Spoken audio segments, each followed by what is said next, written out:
Ini. Oke. Yuk, silakan.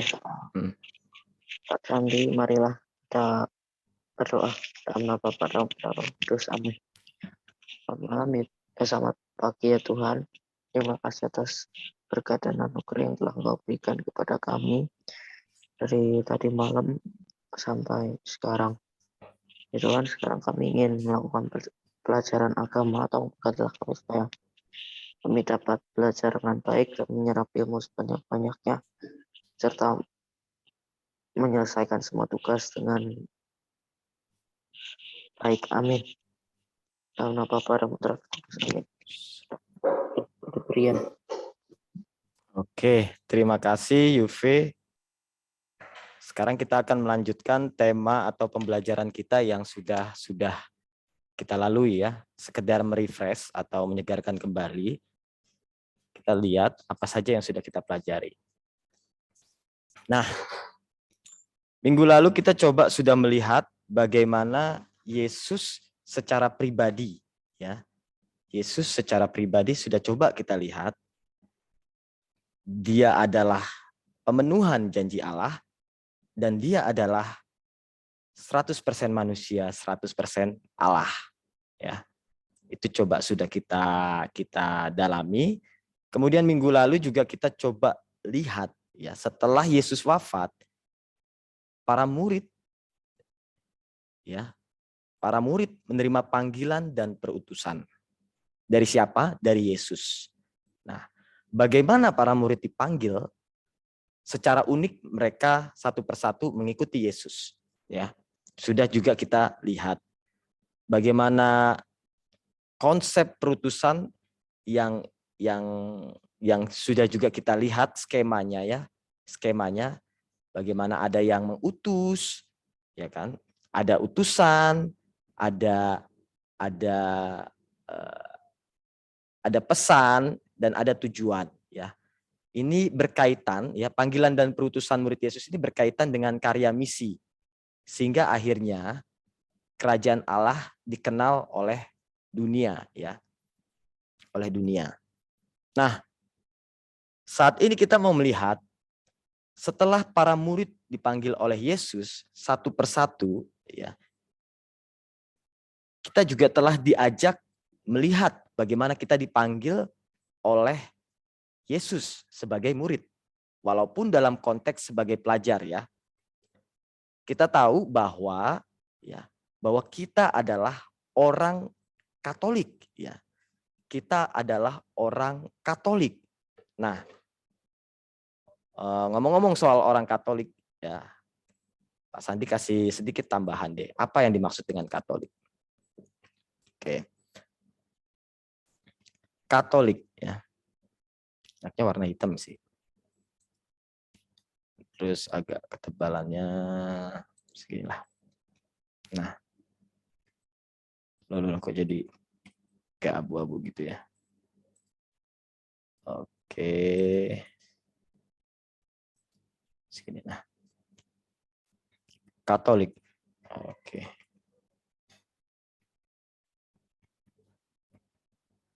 Ya. Katolik berasal dari bahasa Yunani, IV. Kat dan holon. Ini ya. Yang artinya kalau digabungkan itu umum. Umum. Nah, apa yang mau dikatakan dengan umum? Dengan umum ini ya. Siapa saja ya. Siapa saja yang belum dibaptis.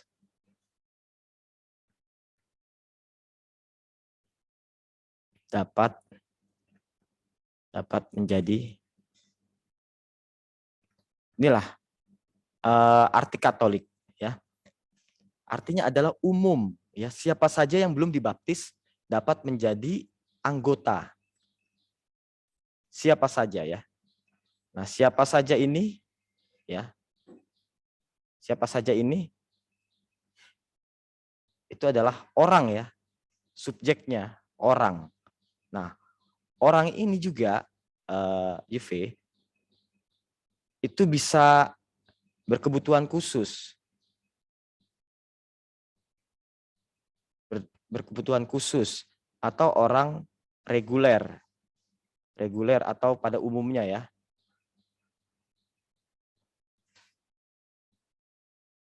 Nah, kalau dikatakan iman mengandaikan akal budi, ya kan? Lalu bagaimana dengan orang berkebutuhan khusus yang notabene yang sekalian juga memiliki ketidakmampuan dalam menggunakan akal budinya secara utuh? Apakah dia dapat menjadi orang Katolik? Tentu saja, karena kita melihat dari kata dasarnya umum, ya. Dan konsep yang mau dikatakan oleh umum adalah siapa saja. Yang penting dia adalah orang atau manusia. Asal ditulis MC aja, manusia ya. Jadi inilah sekilas tentang arti kata Katolik. Ya, Katolik umum. Nanti dalam sumber-sumber bacaan, dalam pembelajaran otodidak ya mungkin ya, suatu saat kamu mendengar sumber-sumber yang mengatakan ada Katolik Anglikan ya. Kamu nanti pasti akan dengar Anglikan. Anglikan. Nanti ada lagi kamu dengar Katolik Ortodoks. Nah, ya ini kedua aliran yang sering kali didengar. Dan yang terakhir adalah Katolik Roma. Nah, posisi kita adalah Katolik apa, UV kita? Kayaknya yang Roma. Oke, kayaknya adalah Roma ya. Dan memang iya benar jawabanmu. Kita adalah Katolik Roma. Katolik Roma, pemimpinnya adalah Paus. Paus, pengganti Petrus. Petrus. Siapa Petrus? Siapa Petrus, UV? Rasulnya Yesus. Ya, rasul. Tapi lebih dalam dari itu apa? Siapa? Paus pertama. Enggak, bukan itu maksud Pak Sandi. Maksud Pak Sandi, Petrus itu siapa di antara para rasul? Nggak tahu Pak. Ya kayak pemimpin lah apalah gitu lah ya. Gitu ya itu udah kamu sebut tadi. Apa tadi? Pemimpin. Oke, itu dia. Dia adalah pemimpin, ya. Pemimpin apa? Pemimpin siapa? Ive. Para rasul. Pintar. Logisnya ke situ. Pimpinan para rasul ya. P rasul ya. Nah, ada istilah nanti yang keren gitu ya, namanya primus inter pares. Nah, ini bahasa Latin, inter pares. Ya. Biar kamu pernah dengar aja gitu. Nah, primus inter pares artinya adalah yang utama dari yang terutama dari yang utama. Nah, bingung nggak tuh? Yang terutama dari yang utama. Nah, ini mau dikatakan apa? Bukan berarti Rasul Petrus itu menjadi pemimpin karena dia lebih hebat dari yang lain. Bukan. Tetapi Rasul Petrus sebagai simbol kesatuan dari seluruh ajaran para rasul, ya. Nah, pengganti Petrus adalah atau penerus Petrus adalah Paus. Seperti yang kita kenal saat ini. Siapa dia? Paus saat ini? Paus Fransiskus. Paus Fransiskus, bagus. Dari mana asalnya? Iya. Vatikan. Enggak, dia tuh orang hidupnya di dia hidupnya di Vatikan. Dia hidupnya di Vatikan. Iya, itu oke. Tapi lebih tepatnya dia itu orang Argentina yang besar di Italia gitu. Jadi asalnya dari dari Argentina, kemudian dia tumbuh dan berkembang di Italia seperti itu. Nah, kita adalah Katolik Roma dengan Paus sebagai pemimpin atau pemersatu gereja Katolik. Nah, nanti ada lagi yang disebut dengan hierarki. Nah, hierarki. Nanti akan ke situ ya. Ada hierarki. Kemudian juga ada yang namanya Serikat Hidup Bakti. Ya. SHB, Pak Sandi singkat, Serikat Hidup Bakti. Nah, ini kelompok-kelompok yang ada di dalam keanggotaan gereja. Ada pembagiannya, ada hierarki, ada Serikat Hidup Bakti. Nah, tapi kita nggak ke situ ya, kita yang kulit-kulitnya aja dulu.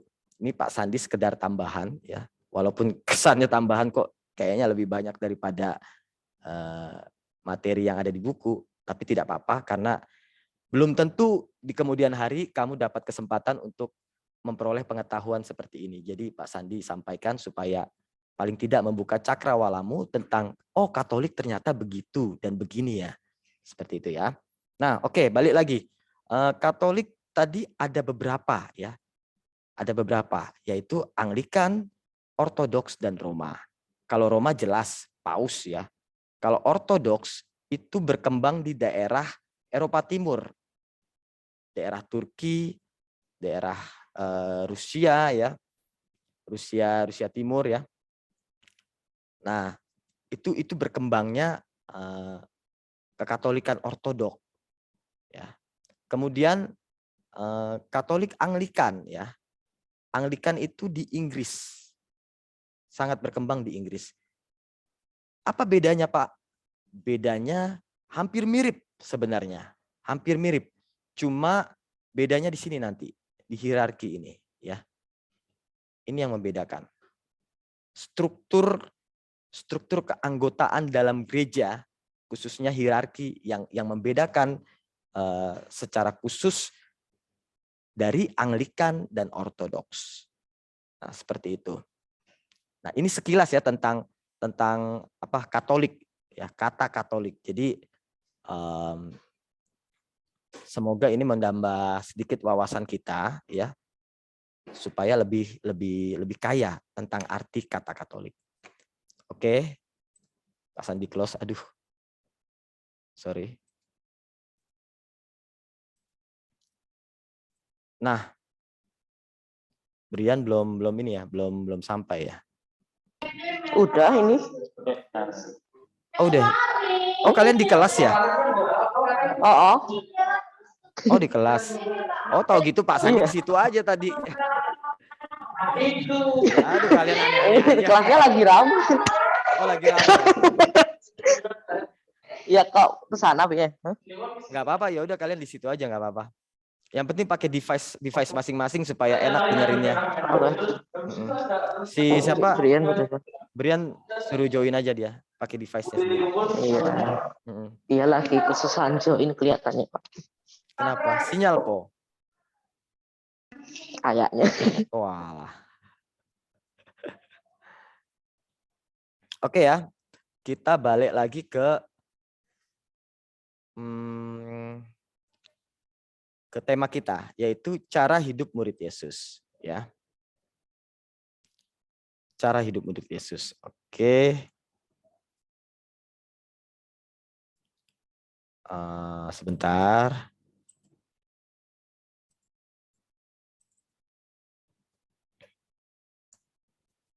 Ini gimana new. Pak Sandi hapus dulu ya.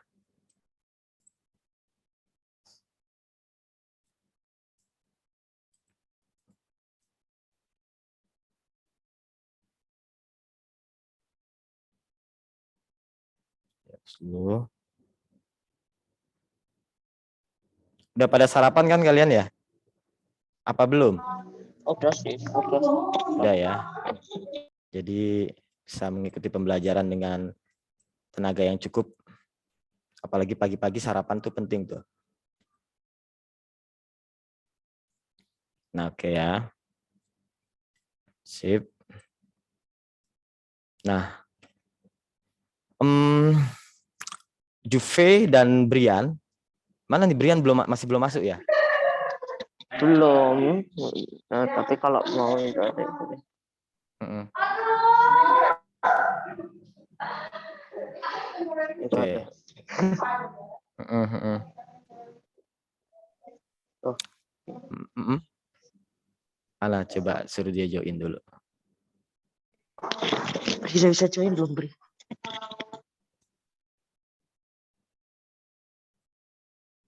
Gimana? Ada kesulitan apa dia?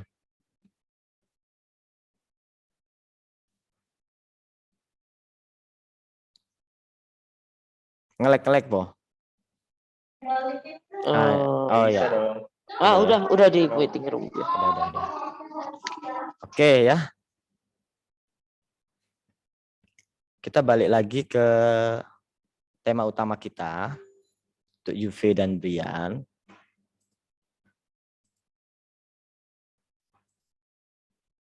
Oke ya. Oke, bentar. Kita telah sampai kepada pembahasan tentang cara hidup. Cara hidup apa tadi? Cara hidup murid Yesus. Murid Yesus. Ya. Nah, yang namanya hidup berkelompok itu pasti punya yang namanya aturan, ya, atau style, atau cara, ya, cara. Kita lihat ada kelompok sepak bola, ya kan? Kelompok sepak bola itu punya gaya hidup yang sehat. Dalam arti mereka harus menjaga kebugaran fisik, menjaga stamina, istirahat yang cukup segala macam supaya mampu bertanding dari waktu ke waktu, ya. Kemudian UV sempat mental. Kemudian kelompok apa lagi? Kelompok di sebuah negara, ya, di sebuah negara juga hidup dengan yang namanya aturan, ya, aturan yang mengikat warga negara supaya dapat menjalankan kehidupan sosialnya dengan baik, ya. Nah, murid-murid Yesus pun, ya, memiliki cara hidup tersendiri, ya, memiliki cara hidup tersendiri yang memang benar-benar, ya, sekali lagi, yang memang benar-benar melukiskan apa yang diajarkan oleh Yesus, ya. Nah, cara hidup yang seperti apa? Ini yang kita mau kita lihat.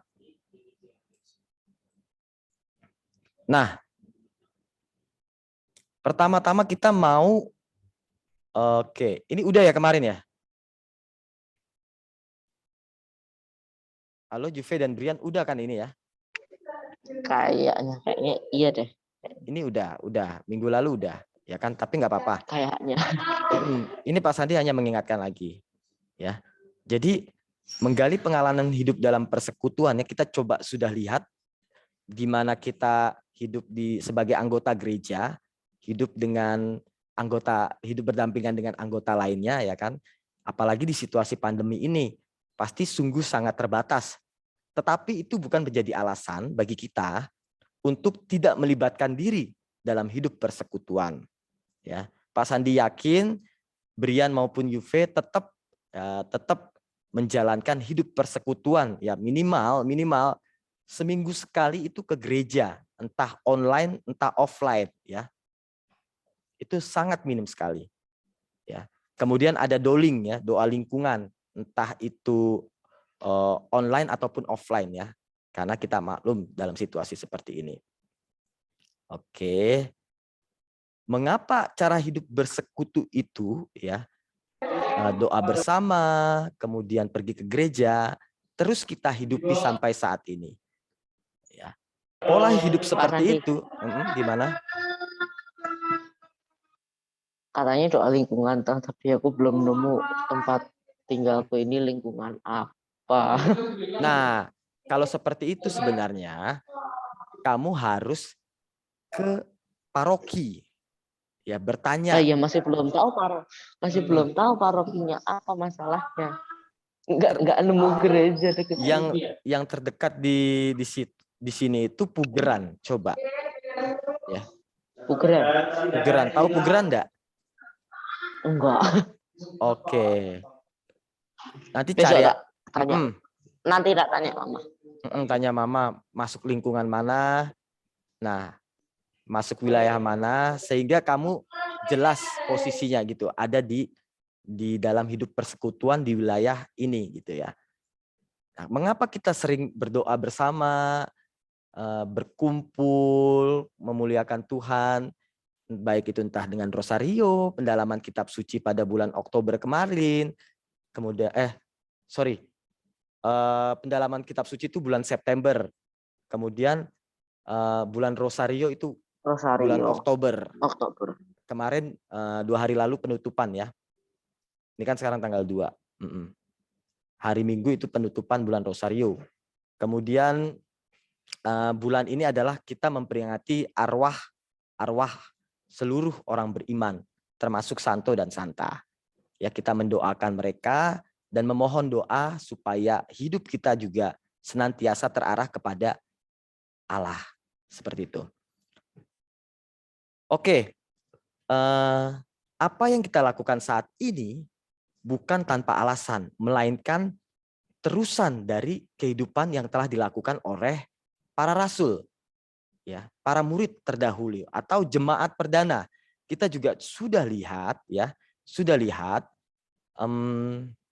bagaimana hidup persekutuan pada masa awal-awal atau pada masa gereja perdana, ya. Gereja perdana yang Pak Sandi maksud G huruf kecil ya. Gereja perdana itu G huruf kecil yang Pak Sandi maksud.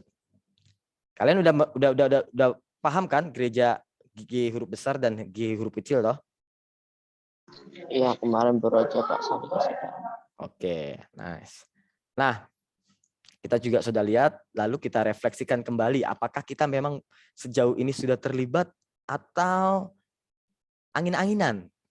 Nah, kita coba sudah refleksikan itu. Kemudian ini dia, melaksanakan tugas perutusan sebagai murid Yesus. Ya, jadi setelah kita dipanggil, ingat ini teman-teman, ingat konsep kata gereja ya. Pak Sandi sudah jelaskan ya, sudah pernah jelaskan. Oke, ingat konsep kata gereja.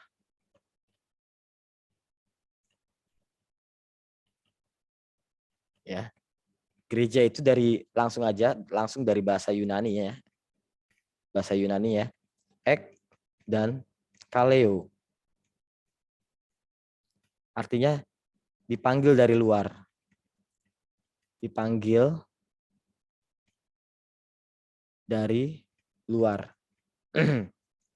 Maksudnya adalah ini Yesus sebagai sentral atau pusat ya. Nah, ini orang-orang, gitu ya, orang-orang. Nah, orang-orang ini dipanggil oleh Yesus ya. Kalau dipanggil berarti dipanggil ke dalam sini ya, ke dalam lingkaran ini, Pak Sandi. Ini aja, dipanggil ke dalam sini ya. Dipanggil sini, ke dalam sini. Mereka semua masuk ke dalam Yesus ini sebagai sentralnya. Ya, masuk ke sini. Kemudian setelah mereka masuk ke dalam sini ya, menjalani hidup sebagaimana yang diminta oleh Yesus, kemudian mereka diutus untuk mewartakan kerajaan Allah. Atau di sini ditulis dengan kata lain, melaksanakan apa?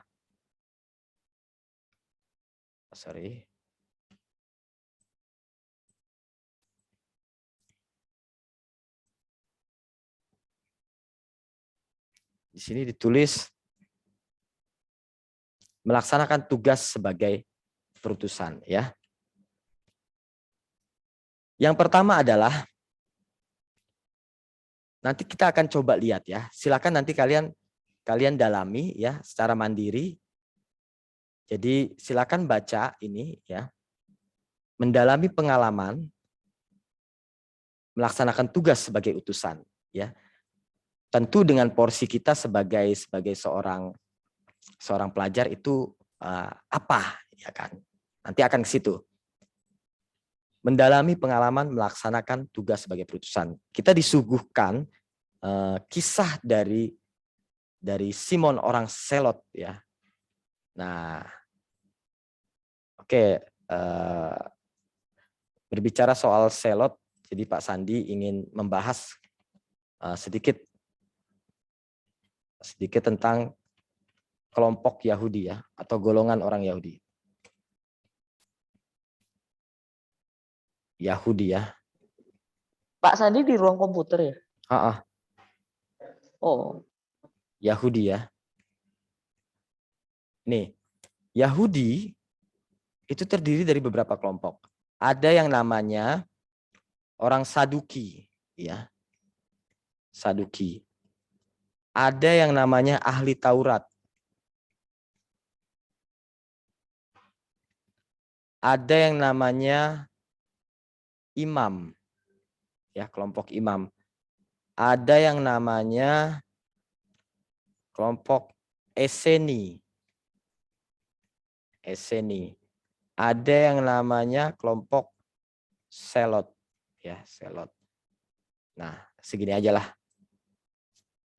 Mungkin masih ada lain lagi, tapi sejauh yang Pak Sandi ingat, kelompok-kelompok Yahudi terbagi atas bagian ini ya. Oke, yang pertama Saduki, intinya aja. Orang Saduki, orang Yahudi yang Saduki itu nggak percaya kebangkitan, nggak percaya bangkit, ya.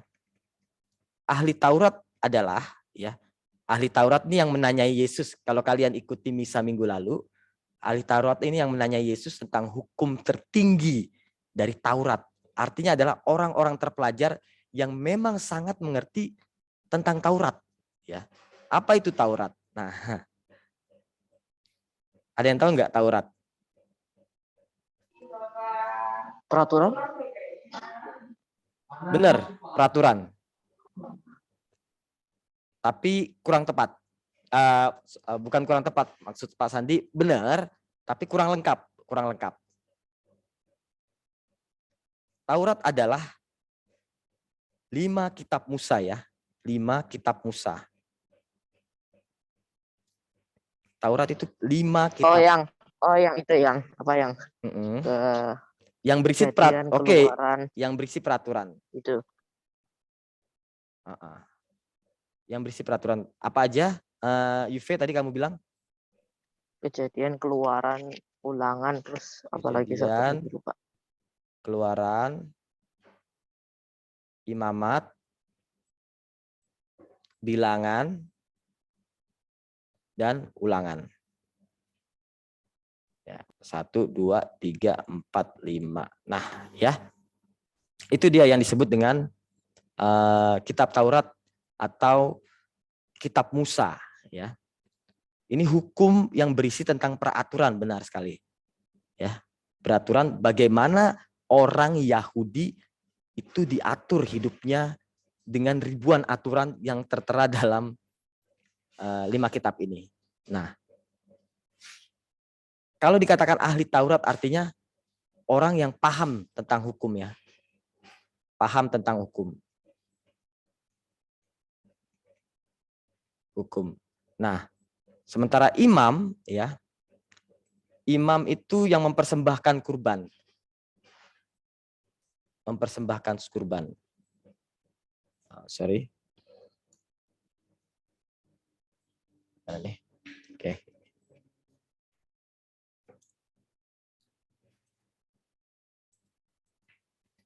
Oke, pasang begini aja.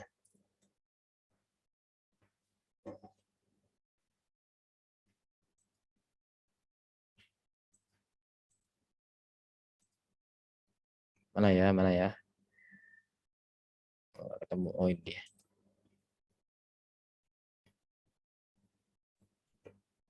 Sebentar, sorry. Nah, imam adalah Pak Sandi. Kok agak mencong-mencong ya? Nah, Pak Sandi kesiniin aja. Mempersembahkan kurban.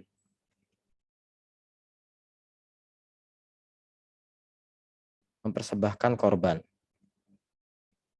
Nah, Esseni ya. Esseni ini adalah kelompok pertapa. Pertapa. Hidupnya di padang gurun, ya. Minumnya madu, makannya belalang. Ya, itulah mereka. Kelompok pertapa. Kemudian ada yang namanya Selot, ya. Selot ini adalah pejuang kemerdekaan, ya.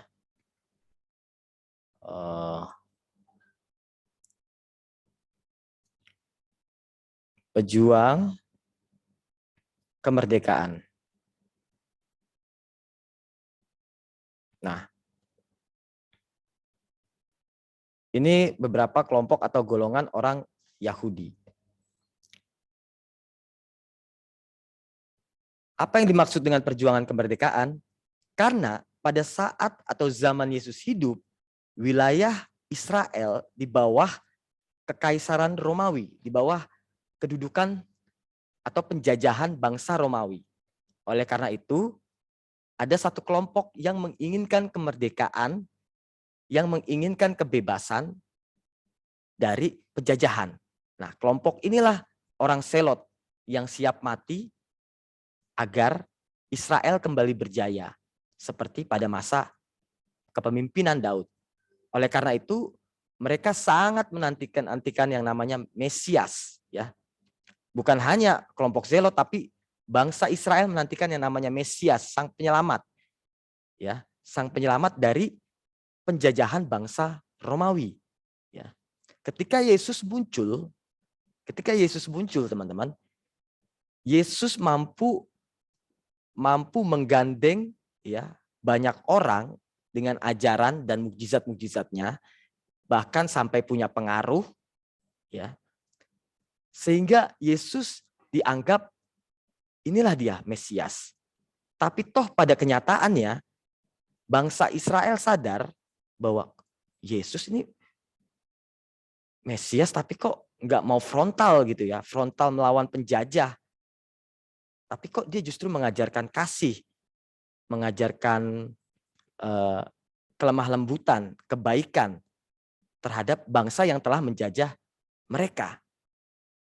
Nah, sehingga muncul kontroversi tentang kemesiasan Yesus. Maka sampai sekarang pun, ya, sampai sekarang pun bangsa Israel masih menantikan yang namanya Mesias, membawa Israel kembali berjaya ke masa Raja Daud. Itu masa-masa keemasan, masa-masa kejayaannya bangsa Israel atau kaum Yahudi. Nah, dalam kisah melaksanakan perutusan para murid, kita disuguhkan cerita dari Simon orang Selot, ya. Simon dari golongan pemberontak. Seperti apa itu ceritanya? Silahkan nanti kalian baca, ya, dan dalami. Nah, setelah itu kita akan, ya, disuguhkan oleh Injil, ya, tentang bagaimana seharusnya kita melaksanakan tugas perutusan para murid. Ya, apa yang dikatakan Yesus secara langsung, apa yang Yesus minta kepada kita para muridnya. Oke. Di sini ada dua perikop, ya. Oh ya. Oh ya.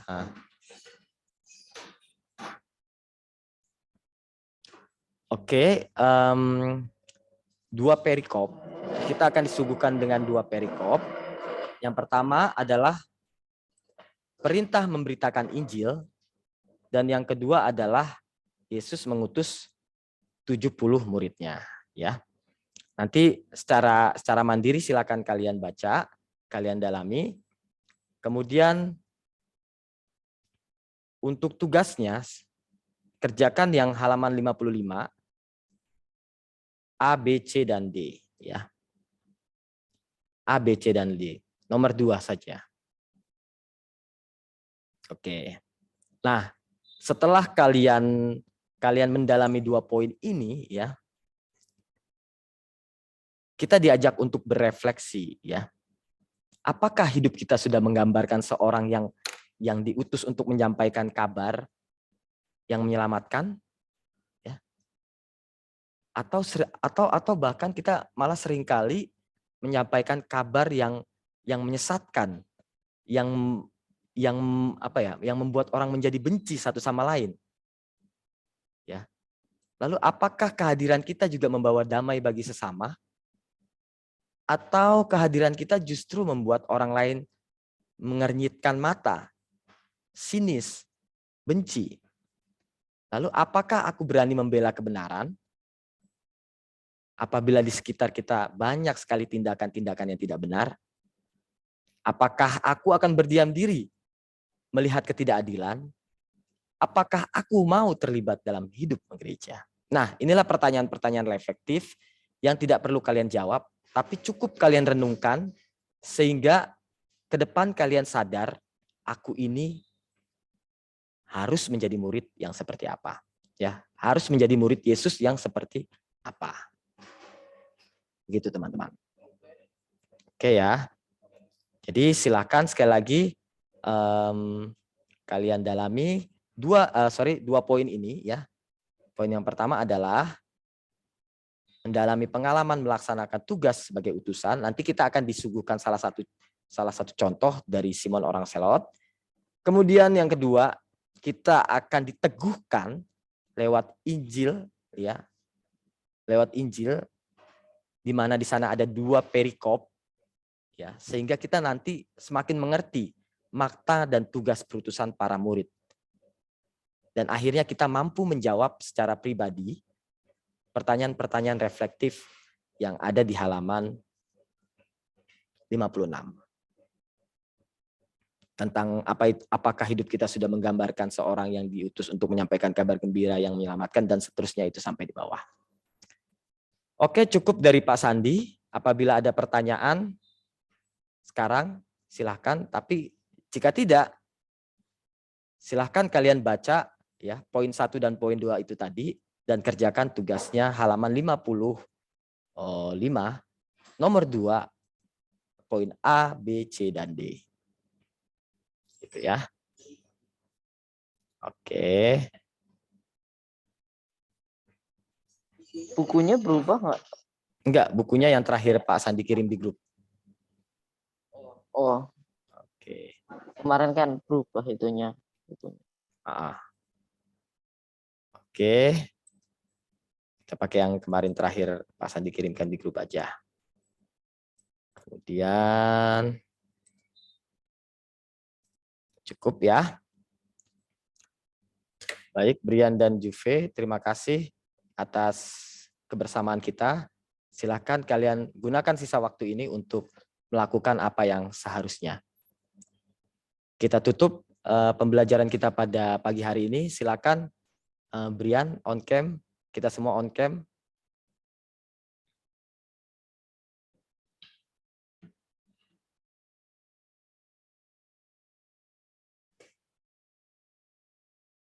Oh, rame banget. Ya udah nggak apa-apa. On cam aja Brian, on cam aja Brian. Biar Pak Sandi yang mimpin. Oke ya. Teman-teman, marilah kita berdoa dalam nama Bapa dan Putra dan Roh Kudus. Allah Bapa yang Maha Kuasa, kami bersyukur bersama Yesus boleh memahami tugas dan perutusan sebagai seorang murid. Semoga dengan pelajaran kali ini, Engkau berikan kekuatan dan daya untuk senantiasa melakukan kehendak-Mu, seperti yang ditunjukkan oleh Putramu, Yesus Kristus. Terpujilah nama-Mu, demi Kristus, Tuhan dan pengantara kami. Dalam nama Bapa dan Putra dan Roh Kudus. Amin. Baik, Brian dan Yuve, silakan lanjutkan pembelajaran secara mandiri. Semoga kita dapat menjadi murid yang mampu melaksanakan tugas-tugas Yesus. Sekian, terima kasih. Pas Andi end meeting. Sampai jumpa. Tugas itu maksimal jam 1 lah ya. Tetap jam 1 saja. Terima kasih, Pak. Oke, sampai jumpa Brian dan Juve. Selamat melanjutkan aktivitas.